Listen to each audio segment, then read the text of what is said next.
السميع العليم من الشيطان اللعين الرجيم بسم الله الرحمن الرحيم وبه نستعين لا حول ولا قوة إلا بالله العلي العظيم والحمد لله رب العالمين والصلاة والسلام على أشرف الأنبياء والمرسلين خاتم النبيين شفيع المذنبين رحمة للعالمين سيدنا والنبينا وحبيب قلوبنا والشفيع نفوسنا والطبيب ذنوبنا أبي القاسم المصطفى محمد اللهم صل على محمد وآل محمد وعجل فرجهم ثم الصلاة والسلام والتحية والإكرام على أهل بيته الطيبين الطاهرين المعصومين المظلومين المنتجبين المكرمين الخيرين الفاضلين السيدين الصادقين سيما بقية الله في الأرضين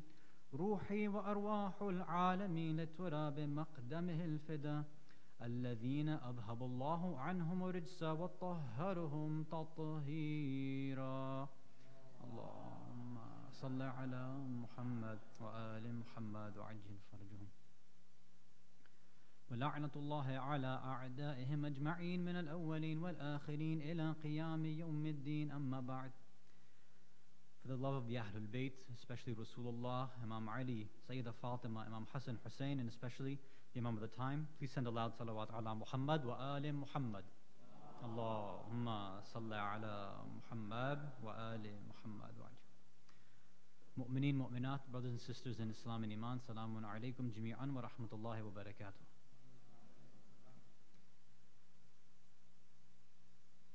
I'd like to start off first by also offering my condolences to the household of Rasulullah, to the Imam of the time, to Sayyida Fatima, to all the Ahlul Bayt, to all of our esteemed ulama, our maraji', all of our awliya, the shuhada, and to all the mu'mineen, mu'minat present here.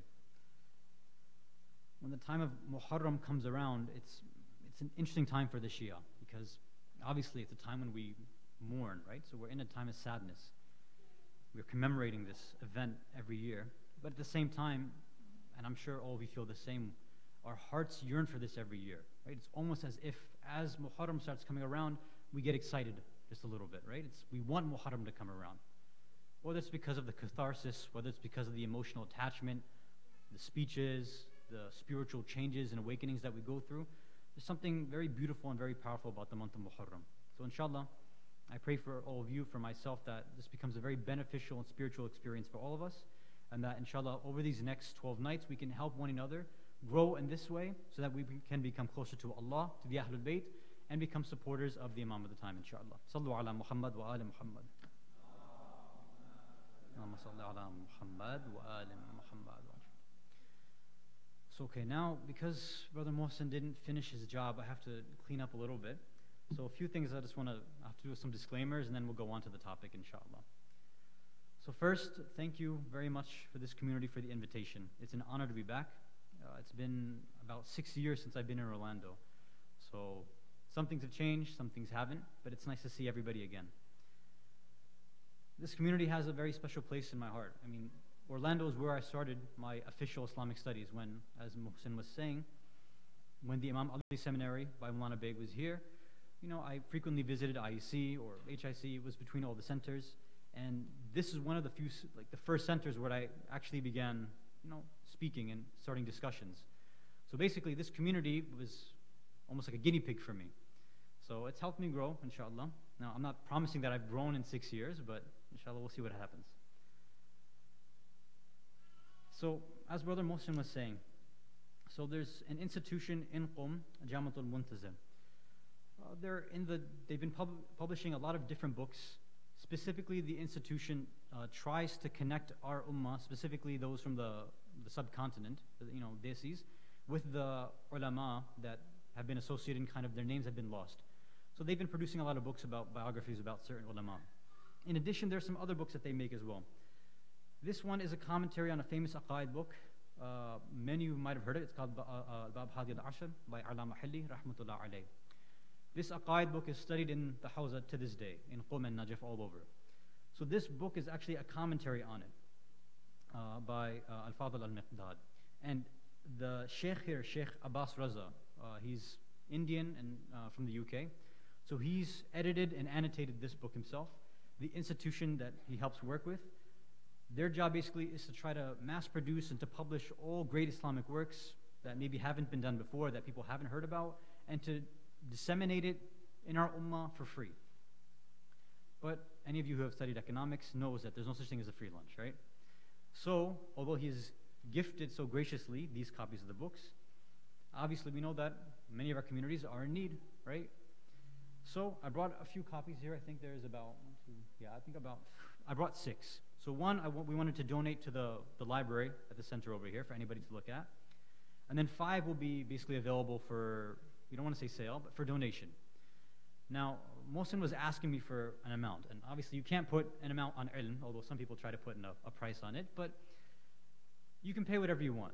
The suggested amount would be $10, but for a book like this, that normally, if you were to find on Amazon or anywhere else, would easily go for $20, $30 guaranteed. So my suggestion is, if you can afford something like 20, 30, even more, just give that, because you're obviously donating to the center. If you want to give less, then you know your own economic status, you can give accordingly. But obviously, you're not doing it to buy a book, you're doing it to help the center out, and as a gift, you're getting a book. So that's that one encouragement. The next was about the Julus coming up Sunday. Though I've been to a lot of different processions in different cities, I don't think I've ever had the pleasure of attending Orlando's before. But obviously, I would encourage everybody who can to try to attend. It's on a Sunday, it's on a weekend, so you don't have work excuses, except those who work on Sundays, but I don't know who does that. So try to attend. The topic, if I'm not mistaken, will be based on social equality, right? So we'll try to address a topic on that. There'll be a lot of other speakers. I don't have them in mind, but I'm sure there's a flyer out there. You can ask whoever's in charge of that. But I would highly encourage everybody to try to attend. It's good for, one, our community in all events possible that we show our force, right? That we actually show that we have, united message, especially when it comes to Muharram, when it comes to Karbala and Ashura. So we'd like to join as much as possible and do that. And obviously, since this is something being done in public, there's going to be people who are passing by, and they're going to be asking questions. So if it's just, 5, 10 people, then usually, people just look, say, what are these crazy people doing? And they walk away. But if there's a significant amount of people, right? If we have like a strong presence, what we're saying is united. Our message is captivating and illuminating. Then this is one of the best ways that we can start attracting people to the message of the Ahlul Bayt, right? Through this. So I would encourage everybody to come there, participate, offer your services if you can volunteer, do whatever you can. And I'm sure over the next few nights they'll be sharing more details about that.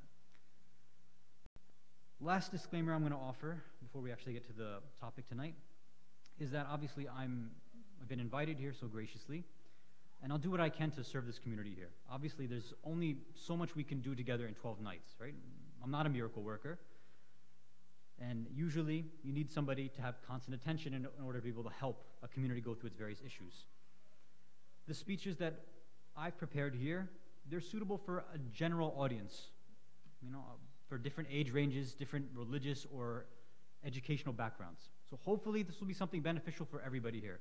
But again, I don't know you, and you probably don't know me very well, right? So you don't know my speaking style, you don't know my delivery style, you don't know, I don't say how good, but how bad I've been doing in my house of studies. You really don't know much about me, right?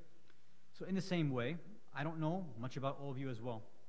So the speeches that I've designed over here, it's possible that it might go over your head. I doubt it, but it's possible that it might bore you because it's just too technical, or it's way too complicated and you don't want to hear any of that.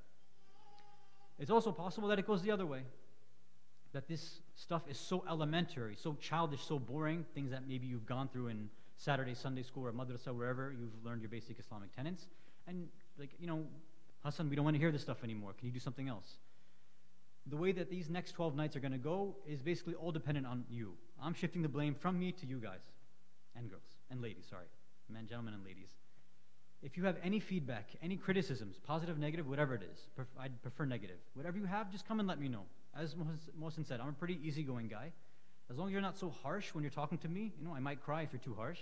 Just be nice, just come and say, listen, you're speaking too fast, which if that's the case, I'll try. I'm from Jersey, you can't really help that, right? That's just how we speak. This is normal speed for us.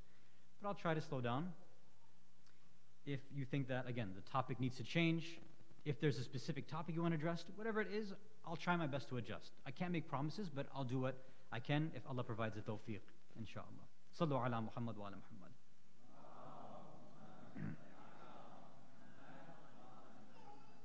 Okay, so I think that's enough of announcements and disclaimers, right? I think we're tired of that stuff now. Okay. So I believe that there was a flyer sent out about the topic that was picked for these next 12 nights.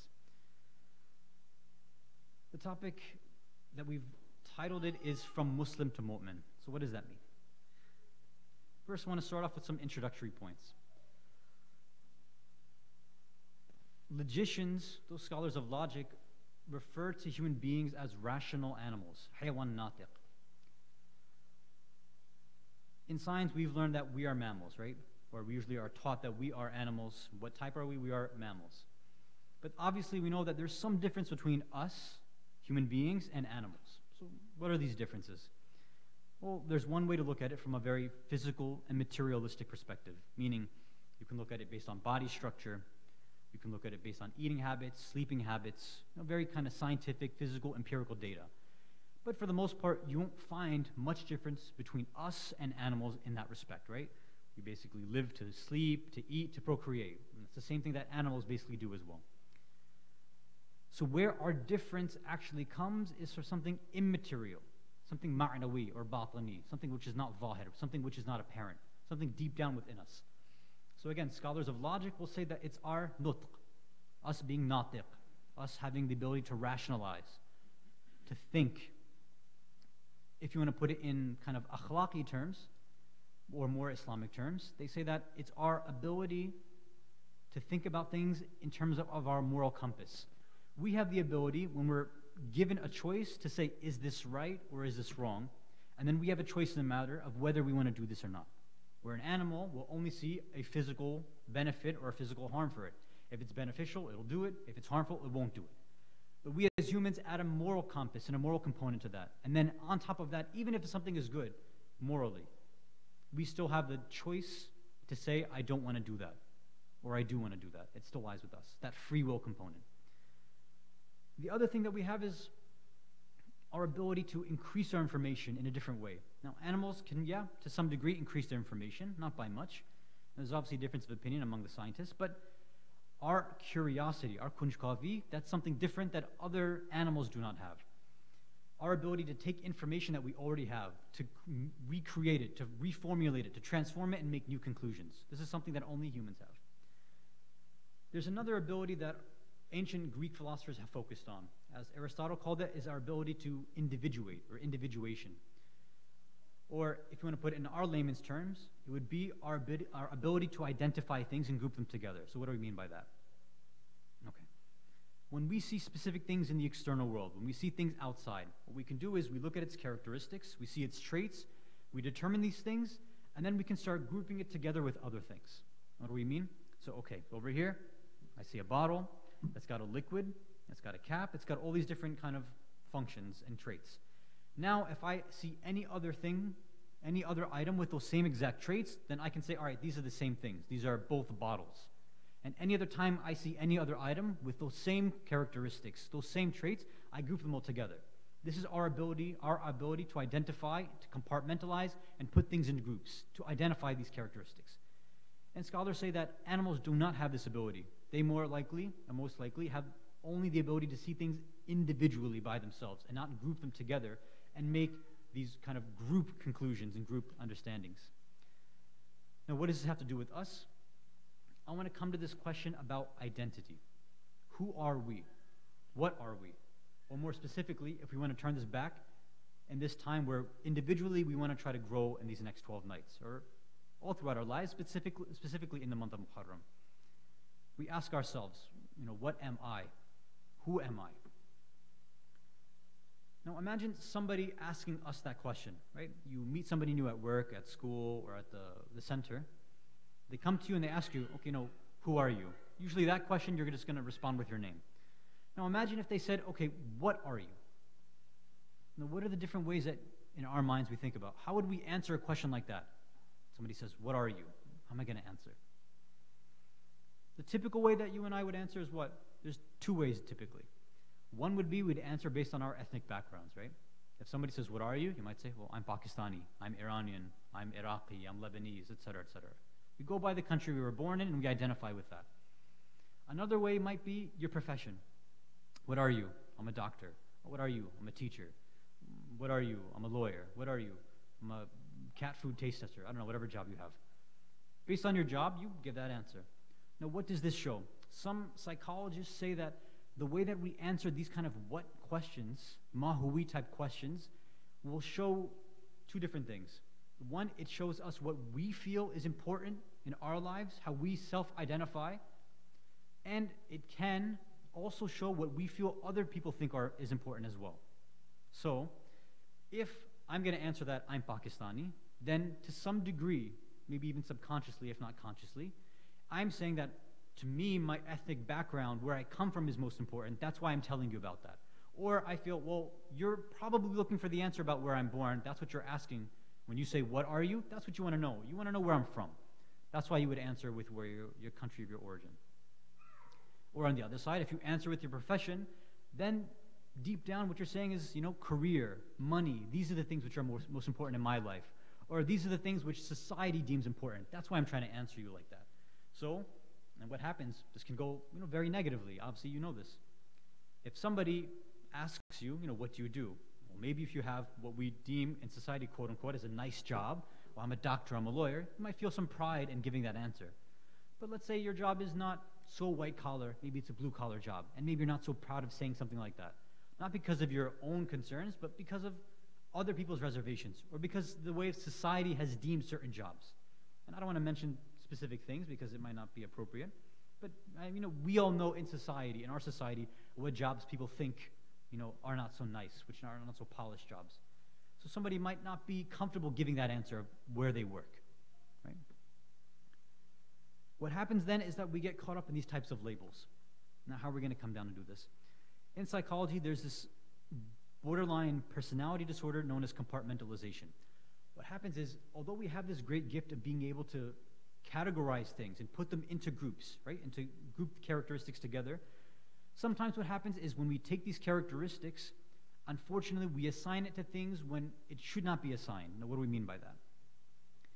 You know how sometimes you'll offer up some information, you'll give some information about yourself to somebody, and immediately they pass judgment on you. Or vice versa, if we turn it back on ourselves. Somebody gives you information. Let's go back to ethnic background. Somebody says, oh, I'm from X country, or I'm in whatever person. You might say, oh, these kind of people, they usually show up late. Oh, these kind of people, they're usually liars. Oh, these kind of people, they're usually not very religious. Immediately, our minds jump to judging them based on information we've already gathered. Or go back to the job example. You learn that somebody is, let's say, a driver. You learn that somebody is a doctor, somebody is a lawyer.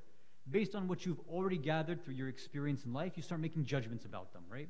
Like, let's say somebody has a nicer job, a more well-paying job, doctor, lawyer, etc. Maybe you make the judgment, oh, these guys are probably, they're rich, they're stuck up, they're arrogant, this and that. Or if it's the other way around, sometimes we make other weird judgments. If it's from a job which is not so high-paying, a low-paying job, you might say, okay, this person's probably not very educated, or they're not very smart, they don't do very, these kind of judgments that we pass. What happens is that this ability we have to compartmentalize has both its positive ramifications, but as we've just shown here, has negative ramifications. It can easily turn things into very black and white decisions, black and white conclusions, us versus them. Let me give you some other examples in other spheres of life, and it'll become clearer, and then from there, we'll make the connection to how this is going to affect us in these next 12 nights. If you can send a salawat ala Muhammad wa ala Muhammad.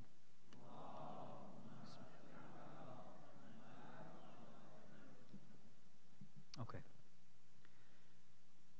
Obviously, we know we live in very tumultuous and crazy times right now, especially politically, right?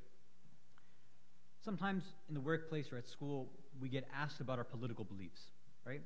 Somebody asks you, okay, what party do you belong to? Now, let's say somebody answers, well, I'm a Republican.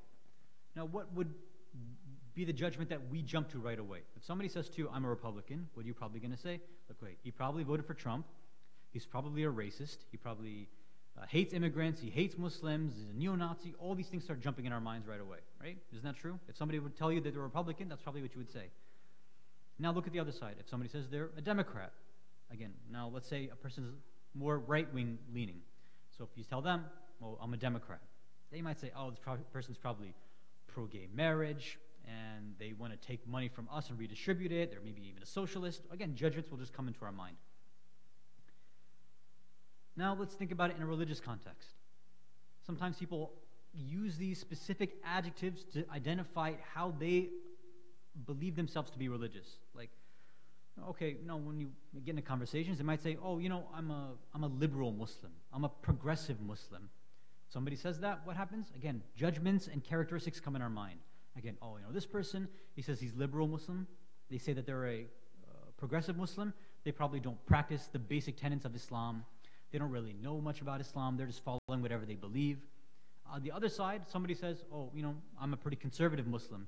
You might make this thing, oh, they probably are very strict. They probably don't have very good akhlaq. They're probably stuck down by the ahkam and the rules of Islam, and they don't know the spiritual part of the deen. Again, all these thoughts keep rushing in our mind whenever we hear these simple little words which categorize human beings. And this happens even if you were to look in, Hollywood. Even if you talk about somebody who identifies as a Jedi or a Sith, all these things that we know of in our lives, usually we break them down into us versus them, black versus white. Two groups that we want to kind of pit versus each other. Now let's take it back to and make this a more contemporary and relevant discussion for ourselves. And I'm sure all of you, as we're mentioning these things, hopefully you've been reflecting on your own experience in your life. Have I been making any of these kind of judgments on people? Do people make these kind of judgments when I have conversations with them? These are things we should think about right now. Now, I want to take it back to ourselves. If you were to ask yourself, and I want everybody to, just ask yourself right now to be honest with your own self. If you were to talk to yourself internally, not that self-voice that you have, that internal voice, and say, okay, what am I? Who am I in reality? What answer would you think you would give yourself? Would you say that you're a Muslim? Would you say that you are a real believer and follower of Ahlul Bayt? Or is your answer something mixed, like we had mentioned before? Now what's becoming very, very popular in America, and generally in the West, but specifically America, is the kind of answer people are giving. And sometimes they give it only to others in the workplace or at school, but sometimes they even self-identify this way. They say, well, if I ask myself, what am I would say, I'm an American Muslim, or I'm a Muslim American. I don't know what difference it makes, but whatever. They say something like this. Now, there's two different ways to look at this. One, you might say, oh, this is just what I tell other people, right? My actual identity, I believe I'm something else. But, just for other people's sake, I say I'm an American Muslim, just kind of to diffuse tensions, right? But some of us might say, no, I actually believe I'm an American Muslim. I take this idea of being an American as an identity, and I take this idea of being a Muslim as an identity, and I put them together, and that's who I am. That's who I really am. The question that I want to pose tonight, or the hypothesis, the thesis, the theory that I want to offer to you, which you're welcome to disagree with, and I would love it for you to disagree and then come argue with me afterwards. I would say that this kind of answer, for us to say that I'm an American Muslim, or Muslim American, is completely wrong. Not to others. I'm talking about you speaking to yourself honestly. If we self-identify ourselves as nothing but the simple word of being Muslim, or if you want to say Shia Muslim, fine, whatever way you want to put it. If you add any other adjectives or any other nouns, anything else to that, then I say that you haven't really understood Islam. This is what I want to offer tonight, and I want to try to prove this, maybe if I have time tonight, maybe the next night, and then we're going to understand what this means over the next 10 nights or so. Sallu ala Muhammad wa ala Muhammad.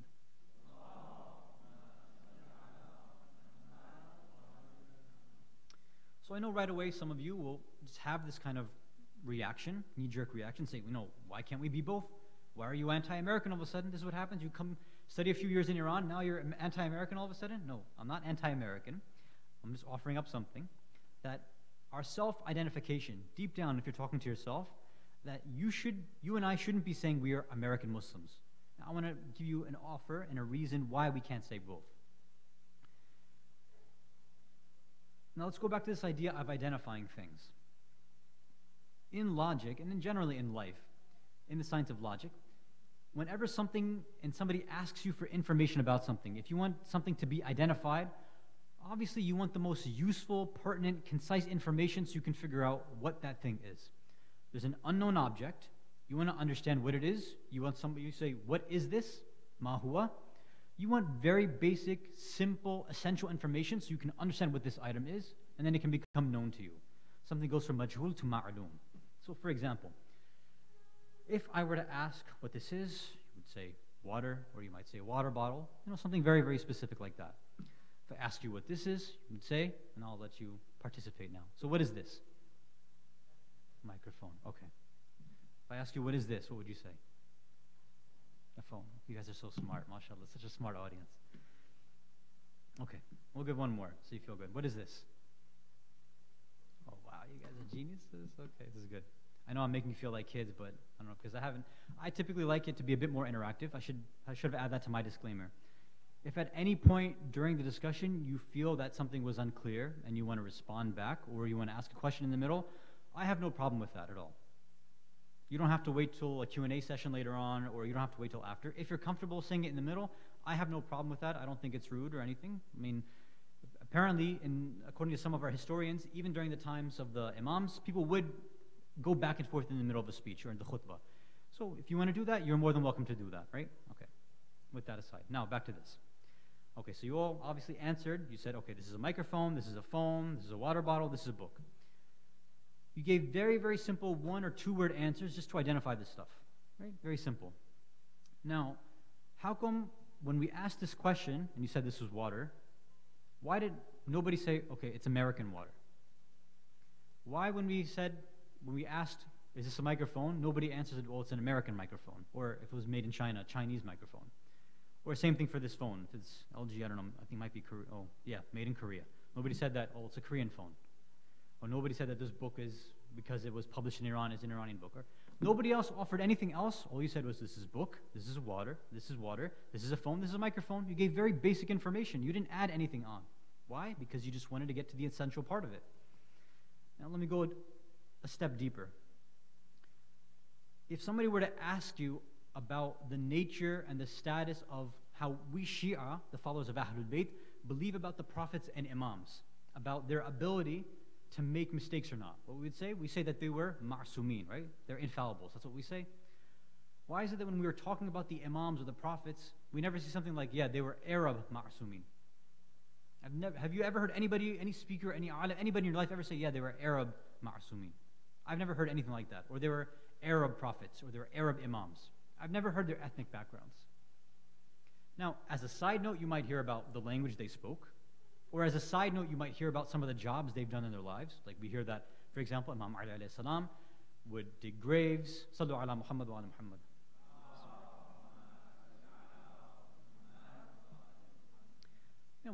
As a side note, sometimes we hear, okay, Imam used to dig graves, or he would do gardening or carpentry. Okay, those are side points. You would never identify the Imam with his job. You would never identify him with his ethnic background.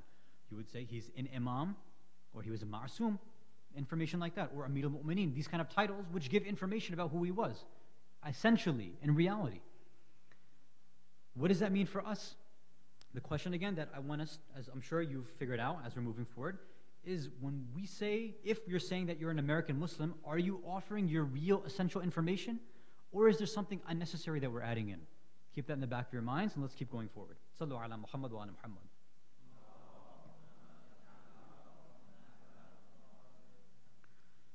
I have to do another disclaimer, okay? So normally, I don't set up rules in speeches. I know some speakers do that. I don't really have any rules. There's only one thing that I'll say is a very, very, very humble and intense request, and that is, we're followers of Ahlul Bayt. We know the values of the salawat, right? So we know that when salawat should be sent, that it removes nifaq, that it increases rizq, that it'll give you, I don't know, like camels in heaven, all this stuff that you see in the rawayat, right? It's good for you. Sending a salawat with, like you're a zombie or like you're a robot, I don't think that a follower of Ahlul Bayt should ever do anything like that.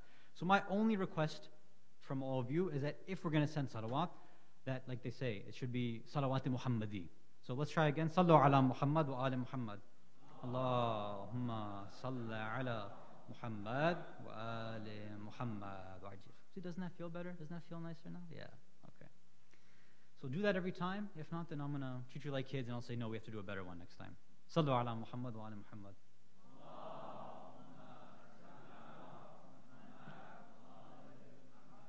bet half of the people thinking now, like, who is this guy that you got from Qom, man? Who is this kid that you got? He's so annoying. Anyway, okay. Identity. One of the major problems that we're facing here as Muslims, that's a theory right now, that we should be Muslims only, not American Muslims or Muslim Americans, is this issue of having an identity crisis. Back to this question of identity. And I want to connect it to the importance that we give to very specific cultural devices and cultural paradigms. Now, what do we mean by that? Let's look at something very contemporary. Okay, we're at September right now. So we know that there's a lot of holidays that pass through September, October, November, et cetera, right? So as an example, next month, end of October, Halloween rolls around, right? So when this clash of cultures happens, right, assuming that there's a clash of cultures, something that's very clearly American versus something that really doesn't have anything to do with Islam, right? Halloween, for example, has nothing to do with Islam. It's just a simple cultural, an American cultural device in creation. There's basically three, and I'm using this as an example, right? And I'll explain more. For the Muslims right now in the West, there's basically three different ways that we interact with these kind of cultural devices. One group is the type that basically completely has submerged and adapted and delved and dived into the American culture and surrounded themselves and enveloped themselves around that. Meaning, if, let's just say, I mean, it's not the case now, but years ago, obviously, when Muharram was around Halloween time, you would have found Muslims around Halloween, even if Ashura or the nights of the Ashura fell around that time. They would be sending their kids out for Halloween. They would be wishing other Muslims happy Halloween, right? They would be almost more American than they'd be Muslim, right? This is one group that you would see. Another group is one that tries to balance both worlds, right? Say, okay, if I'm going to meet somebody who's non-Muslim, right, other non-Muslim Americans, okay, for them, I might say happy Halloween. Or for my kids, I might tell them, if they want to go trick-or-treating, that's fine. But if it falls around certain nights of Muharram or some other Eid or whatever, then, okay, I'm going to tell them that, listen, we have significant events right now. Although Halloween is not something haram, bil-fard, right, assumption right now. I know we got some crazy takfiri scholars out there who say that even Halloween is haram, but let's just assume that it's not right now. That, okay, we give importance to our Islamic events, and if it doesn't conflict and clash with Islam, then okay, go ahead and celebrate it, do whatever. It's not a big deal. So, happy Halloween, where applicable, and Eid Mubarak or condolences where applicable, right? If Halloween or some event falls around Eid time, then you wish your Muslims Eid Mubarak, or if it's around Muharram time, then you adjust yourself accordingly. Then there's a third group. The third group is basically completely confused and they have no idea what they're doing. They don't know what parts of themselves are Islamic, which parts of themselves are Muslim, which parts of themselves are American. They get everything mixed up completely. You know, this is even as a joke basically, but you have people who are going around in centers wishing people, Halloween Mubarak. Like, what the heck are you talking about, man? I don't know what they're saying. Now, okay, now I know this was a stupid example, but now let's take it to things which, especially those of you who are parents, those of us who are raising kids in a society like this. Halloween is not a big deal, but now what happens when Valentine's Day rolls around? What happens when Christmas comes? What happens when St. Patrick's Day comes? All these events which have a much different connotation, which somebody can make an argument that these are clearly un-Islamic or non-Islamic or problematic days. These are cultural devices which some of us don't know how to deal with. Now again, some of you might say, no, there's nothing wrong with them, and that's okay. I'm offering us a theory right now that a lot of these days have problematic connotations with them. Okay, let's say we don't want to talk about holidays. Let's talk about other cultural devices. Dating in the West is something very normal. How are we going to deal with that?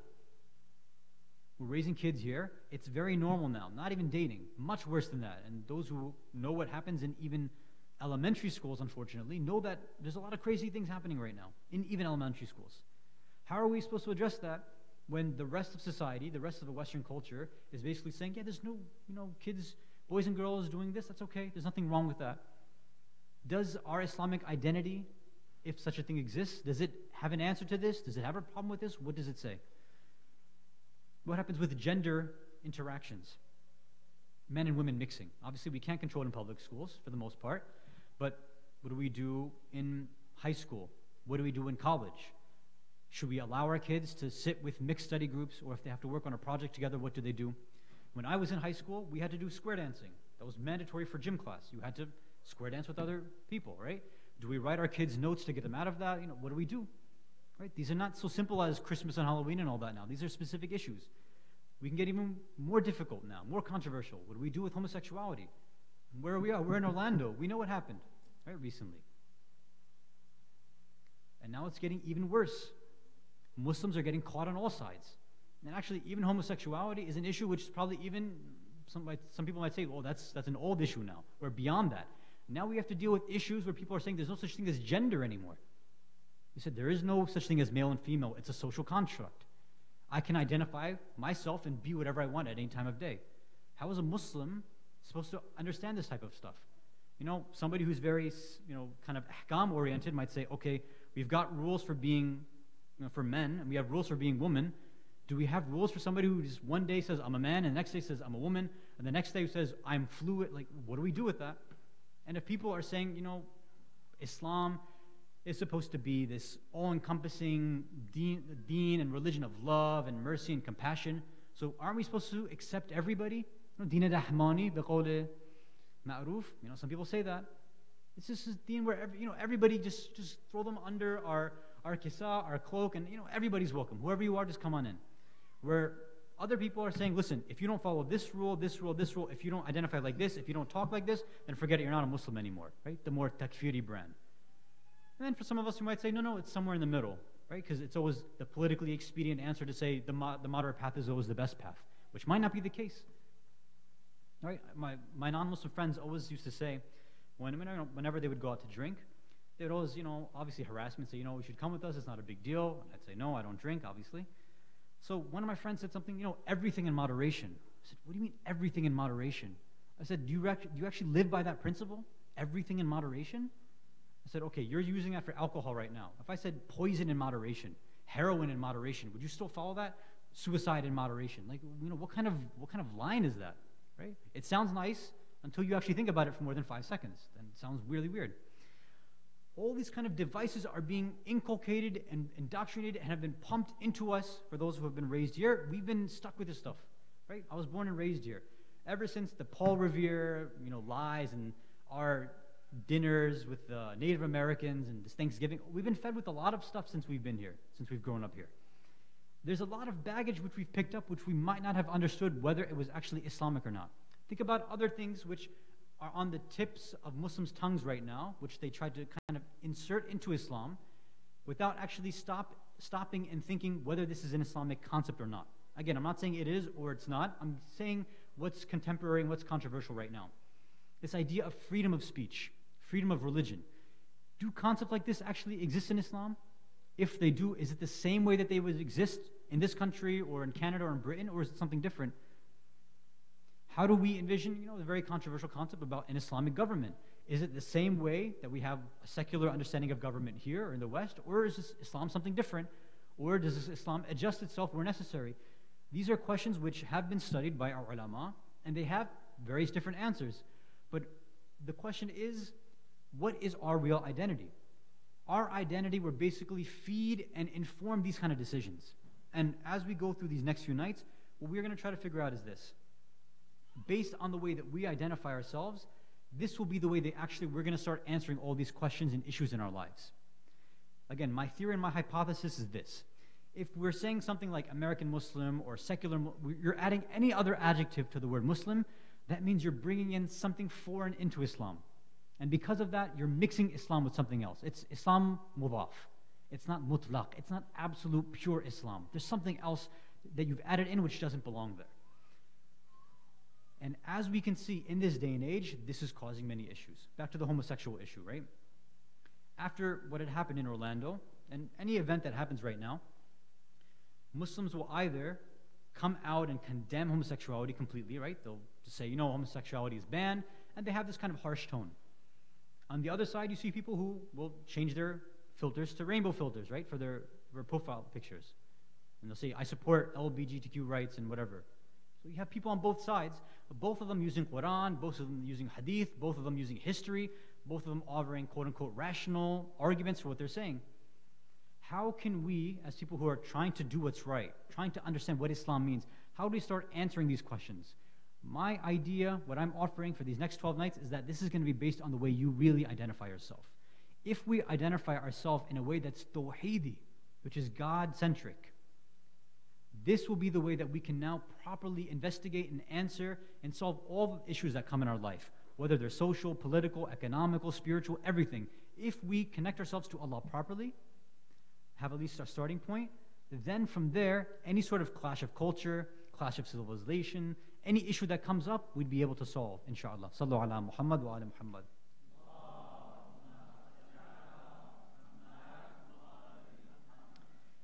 So I want to end with a few points for us to think about for tonight as you go home. Discuss it with your spouse, discuss it with your children, your family, whoever. Ask yourself, what really is, based on these points, what really is my identity? How do I actually conceptualize and think about issues that come up to me?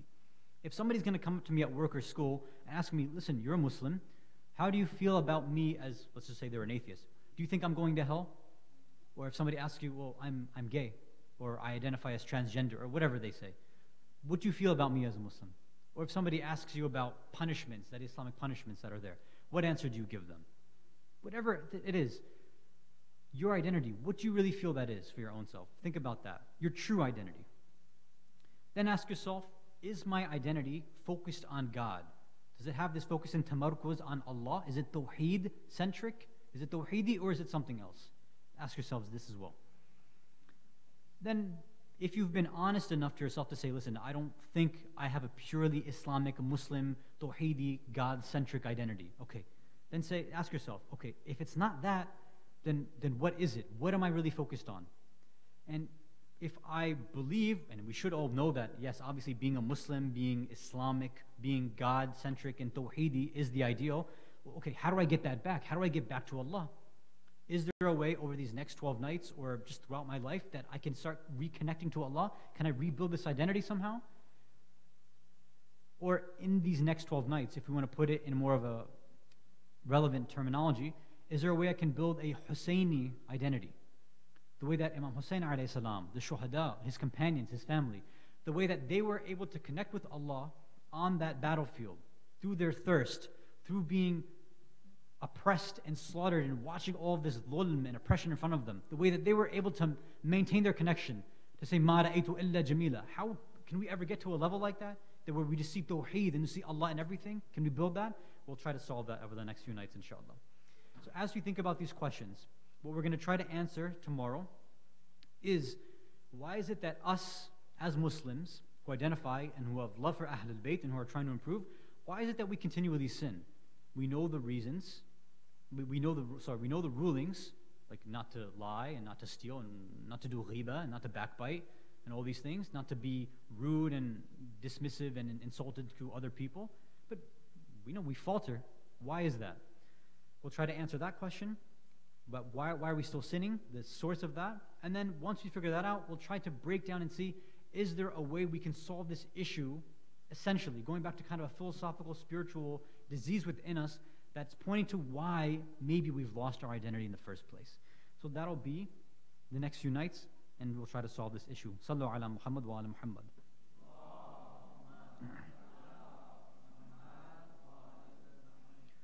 Again, as I said before, any questions, comments, feel free to mention them at any point to me. If, again, men and women, it doesn't matter.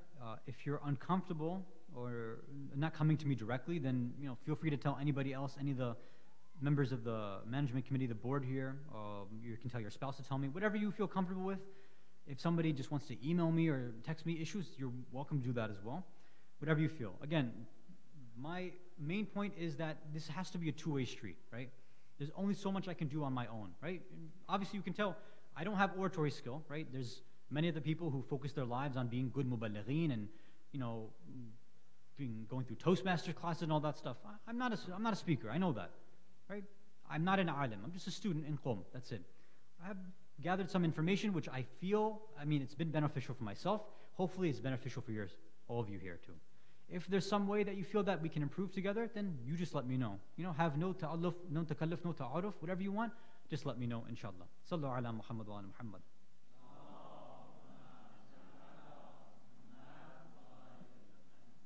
I'll I'll try my best for these nights.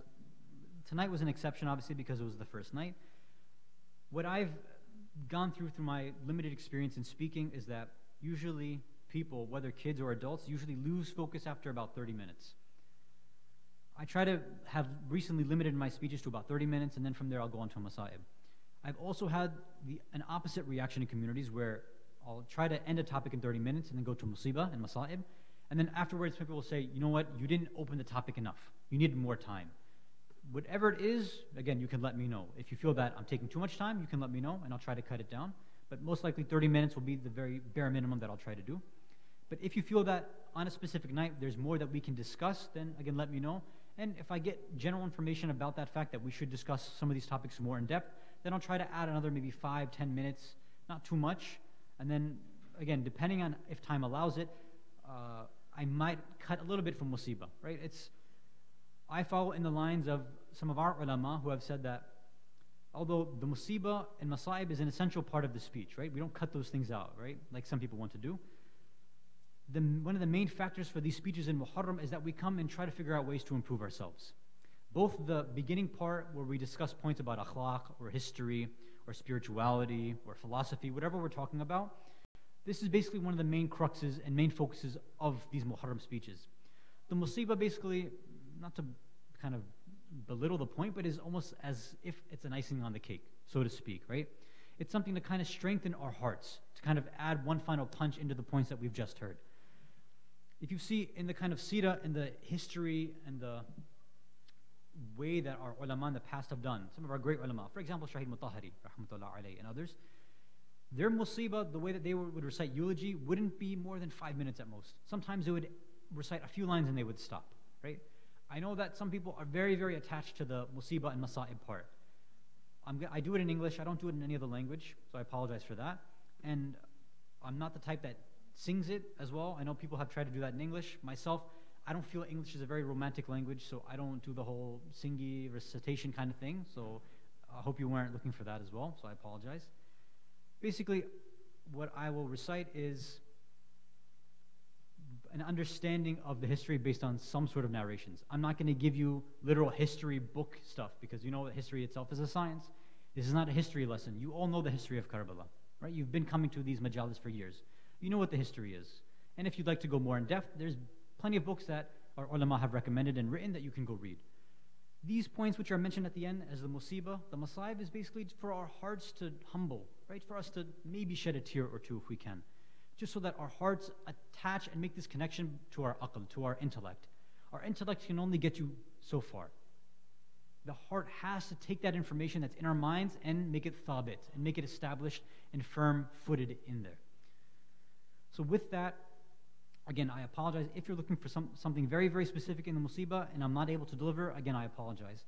The only kind of consolation I can offer is, and this is a kind of way to push the blame off of me, but our ulama have said, if there truly is love in our hearts for Imam Hussain alayhi salam, for Sayyid Zainab alayhi salam, for the shuhada, for the awliya, for the ashab of Hussain, then simply hearing the name Hussain, simply hearing the name Zainab, hearing the name Abbas, Akbar, Asghar, these words, these names by themselves should cause our heart to just flutter right away.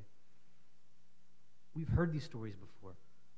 So when we hear these names, our minds jump back to Karbala. We start to envision ourselves on that battlefield. What would we have done if we were there at that point? You know, when tragedies, we usually hear about them. You know, there's so many different tragedies in the world right now.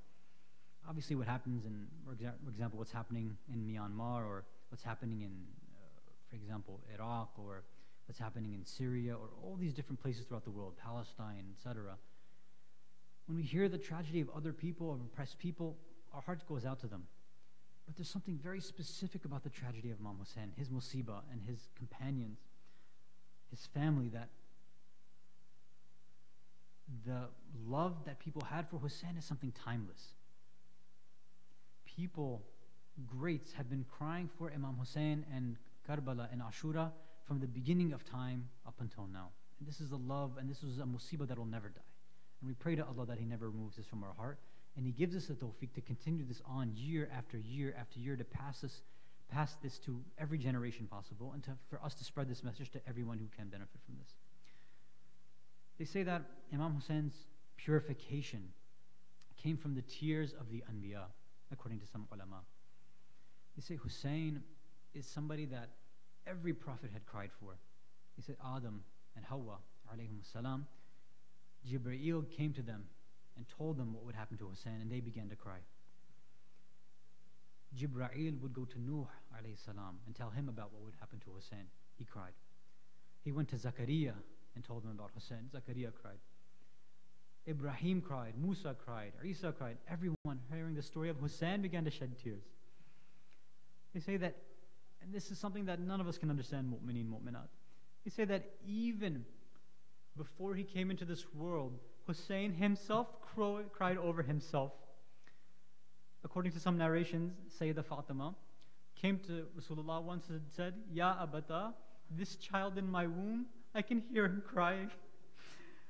I can hear him saying to himself, Sana, Ana al-gharib, Ana al-gharib, Ana al-madloom. Can you imagine a child in a womb saying something like this?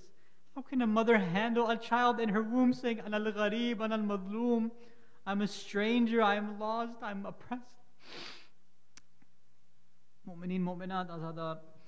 When Hussein was born, Rasulullah held him in his beloved arms, kissing him. Jibreel came down in this famous narration that you all know. Jibreel said, قال أحبه يا أحمد. Do you love him, Ya Ahmad? And of course he said, Na'am, Ana uhibbuh. Ya Ahmad, your ummah will keep him thirsty for 3 days and then kill him. The Prophet told and retold the story to Imam Ali and Sayyidah Fatima, and they began to cry. Sayyidah Fatima asked, Ya Rasulullah, why should my Hussein die like this? Who will bury my Hussein? Who will give kafan to my Hussein? Ya Rasulullah, who will cry for my Hussein? Even in his childhood, they say the Ahlul Bayt could never tolerate Hussein crying. Whenever someone would cry, they would try to stop him from crying right away. Once Rasulullah was on the pulpit giving a khutbah. Bibi Fatima dressed Hussein in some new clothes, and as a baby she bought clothes that were too big for him. As he would run into the masjid, he tripped over this and began crying. When the people would take him and pass him over to Rasulullah over and over, everybody would be crying one by one. Rasulullah grabbed Hussein, kissed him, and showed everybody and told them the status. Ya ayyuhan nas, hada Hussein, fal'a'arafu. Understand who this is. This is Hussein. Hussein minni wa ana min al-Hussein. He was introducing the ummah to who this person is, but later on nobody listened to who he was. They say that, according to some narrations, when Imam Ali was performing the ghusl of Sayyidah Fatima, when the kafan was about to go over her body, he told everybody, said, Ya Hassan, Ya Hussein, Ya Zainab, Ya Kulthum, come and give your final wida, say your final goodbyes to your mother, because this is the last time you'll see her in this world. They say, according to some narrations, that Hassan went to the body of his mother and began to cry. Zainab went to the body of her mother, hugged her and began crying. Kulthum went, hugged her and began to cry. But some narrations say that Hussein stayed to the back in the corner and wouldn't come forward. Imam Ali, according to this narration, said, I swear that Fatima's hand came from outside the kafan. Her hand called and said, Ya Hussein, Ilayya, Ilayya Bunay. Hussein, come to me. When Hussein finally came and began, everybody was hugging Fatima. They say the angels were crying because they said, we can't see Hussein, and everybody cried like this, pull Hussein away from Fatima. Now, mu'mineen, mu'minat, Hussein is being pulled away from Medina.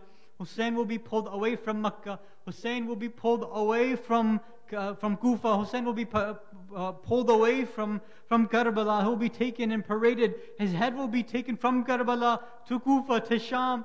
This is the status of Hussein. This is the dhulm of Hussein. This is how Hussein was treated. We will be pulled, our hearts will be pulled night after night as we go through and feel the dhulm that happens to each one of us. Mu'mineen, ask yourselves on these nights, what do we do to ourselves? How do we feel when our heart is being pulled from one place to the other? We ask, Ya Rasulullah, Ya Fatima, Ya Mawla Ali, Ya Sahib al-Zaman. as your hearts are being pulled from one place to another, as you're following this tragedy of Karbala, we ask you, take us with you, help us feel this tragedy of Hussein, and make this a tragedy that we don't just simply cry over, that we change and benefit from this spiritually. ألا لعنة الله على قوم الظالمين وسيعلم الذين ظلموا أي منقلب ينقلبون إنا لله وإنا إليه راجعون رضا بقضائه وتسليما لأمره. Ya Allah, we ask you by the right of Muhammad and Ali Muhammad to forgive all mu'mineen, mu'minat, muslimin, muslimat, all of our marhumeen, marhumat. Ya Allah, we ask you by the right of Muhammad and Ali Muhammad that in these next few nights, in this month of Muharram and Safar, and all these ayam, all of our azadar, all these tears that we shed, the softening of our hearts, all the tabarruk and niyaz that we offer, everything that we do for the sake of you, for the sake of Hussein, for the sake of the shuhada, we ask you to accept all of this, to accept everything that we offer in His name, to accept all of this, to forgive us for all the sins we've committed, to give us the strength and the tawfiq to improve ourselves so that we can have maybe just a station close to even the ashab of Hussein. We ask you, Ya Allah, by the right of Muhammad and Ali Muhammad, to improve us over these next few nights, to give us the tawfiq to be better, so that inshallah we can be the companions of the Imam of the time, just like the companions were with Imam Hussein. Wa akhiru da'wana alhamdulillahi rabbil alameen. Ya Hussein.